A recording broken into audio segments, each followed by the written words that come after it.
Let me be honest with you, from the start of this one. I'm not talking about poverty from a textbook or from a news article. I'm talking about it from the inside. And I think that matters, because there's a version of this conversation that sounds clean and organized and educational, and then there's the real version. I'm Jhonna, and if you've been watching my channel for a while, you probably already know that I'm not sitting in a well-lit studio with good equipment. I'm recording from a room I don't own. My roof has been damaged by back-to-back typhoons and hasn't been fully fixed.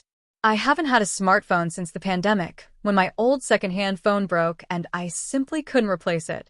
I don't use my face on camera partly because I'm in social isolation for my own safety, and partly because I don't want to be found by people I've had to distance myself from. I'm telling you this not for sympathy.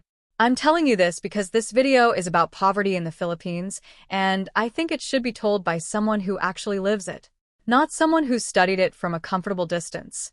Let's start with something that might surprise people who've never lived this kind of life. Most poor Filipinos don't call themselves poor. And that's not denial.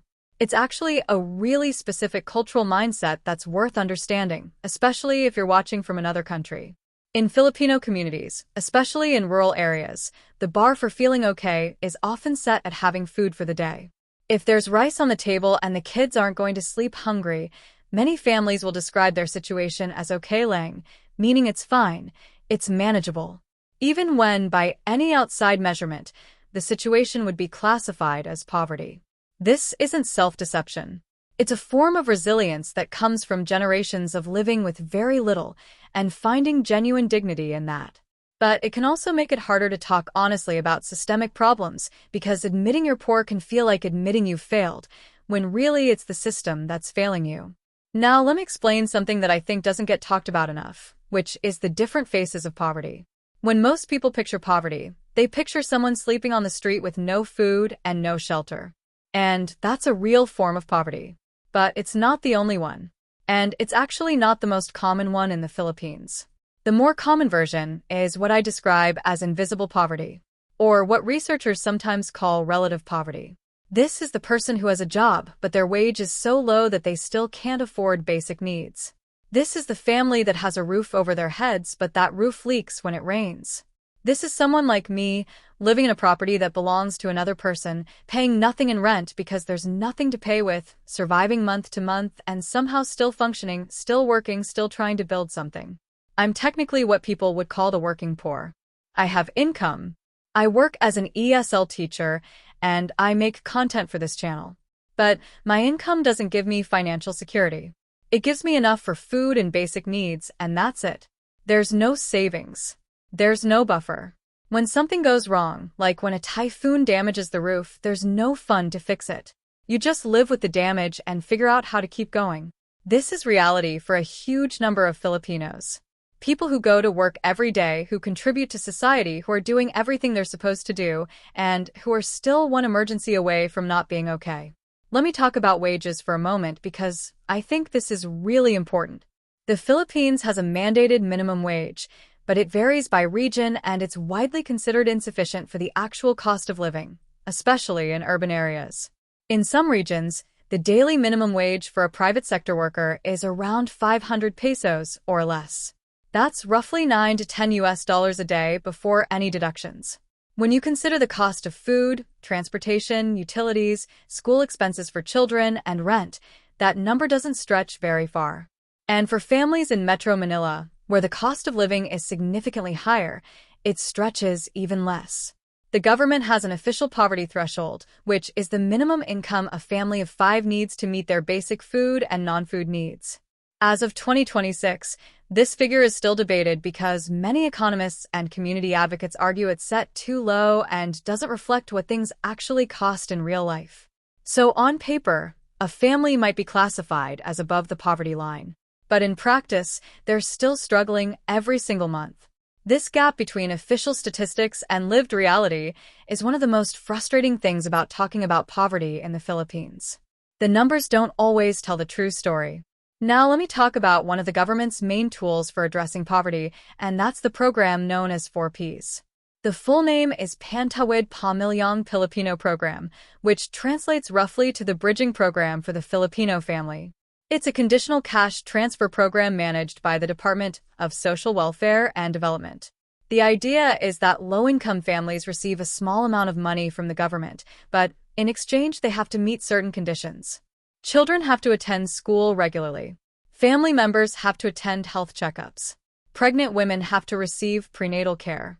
The program has helped a significant number of families, particularly in areas where income is very low and access to services is limited.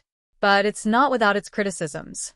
Some people argue that the cash amounts are too small to make a real difference. Others point out that the conditionalities can be difficult for families in very remote areas where schools and health centers aren't easily accessible. And there's a broader debate about whether cash transfer programs address the root causes of poverty or just help people survive within a broken system. It's a complicated program, and I don't think it's fair to dismiss it entirely, but I also don't think it should be treated as a complete solution to something as deep and structural as poverty. Let me also talk about something that's often invisible in these conversations, which is the situation of farmers and agricultural workers. The Philippines is an agricultural country. A significant portion of the population lives in rural areas and depends on farming for their livelihood. But many of these farmers don't own the land they farm. They work land that belongs to landlords, under arrangements that can leave them with very little after they've paid their dues. When a typhoon hits, when a flood destroys crops, when a drought reduces the harvest, they lose everything. But because they don't own the land, they can't use it as collateral for a loan. They can't sell it. They're trapped in a cycle where natural disasters keep pushing them back to zero, and they have no assets to fall back on. This is a structural problem that land reform policies have tried to address for decades in the Philippines, with mixed results. And it's one of the reasons why rural poverty is so persistent even in communities where people are working incredibly hard. I want to go back to something personal for a moment because I think it connects to everything I've just described.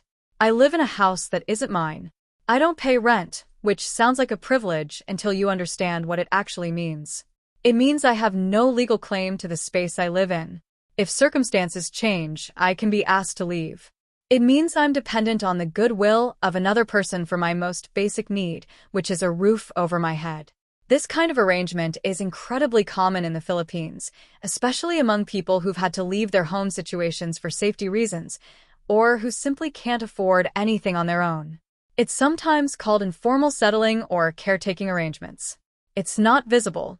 It doesn't show up in housing statistics the way street homelessness does. But it's a real and significant form of housing insecurity. I'm not saying this so you feel sorry for me. I'm saying it because this is what poverty actually looks like for a lot of people.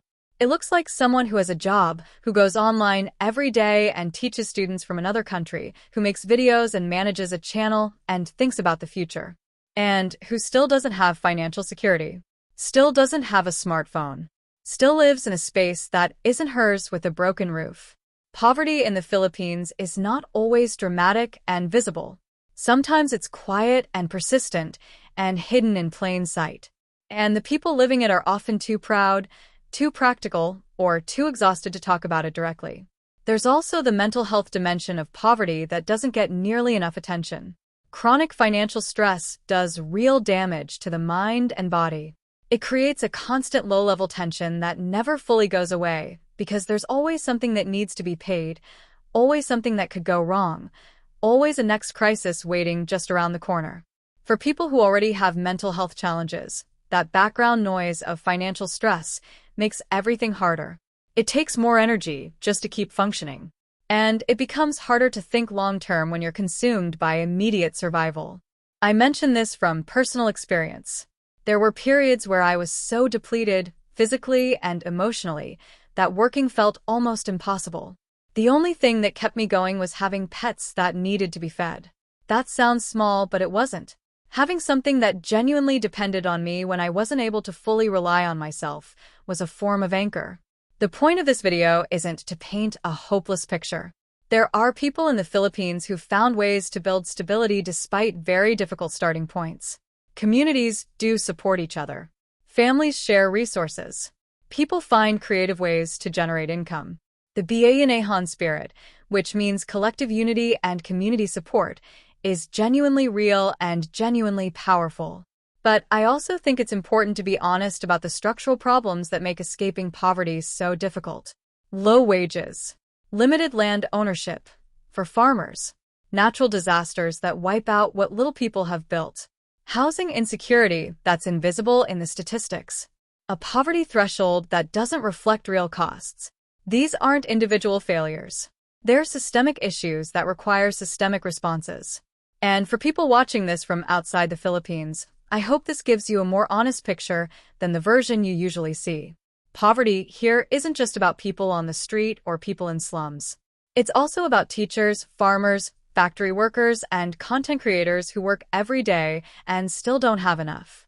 It's about people who smile and say they're fine and mean it in the moment, even when the broader situation is genuinely hard. Before I close, I want to hear from you. If you're Filipino, or if you've lived somewhere with similar economic challenges, what does poverty actually look like in your life or in the lives of people around you? And what do you think would make the biggest real difference, not just in terms of policy, but in terms of what communities can do for each other? Drop it in the comments, because these are the conversations I think actually matter. Thanks for watching. If this video resonated with you, please consider hitting the subscribe button. I want to be upfront and share that I use this text-to-speech voice to tell my stories because as a full-time ESL teacher, I have to be very careful with my vocal cords. Managing vocal nodules means I have to save my voice for my students, but I didn't want that to stop me from sharing these unfiltered thoughts with you. I'm Jhonna, and I'm currently working toward my goal of 1,000 subscribers so I can finally monetize this channel and turn this passion into a sustainable part of my future. This is my diary of solo living here in the Philippines, and your support, whether through a comment or a sub, helps me keep this channel growing. If you would like to help out even more, you can check out the buy a treat for my pets link in the description. My dogs definitely appreciate the love. Make sure you are subscribed so you do not miss the next update. Thank you for being such an important part of this journey. I'm Jhonna, and I will see you in the next one.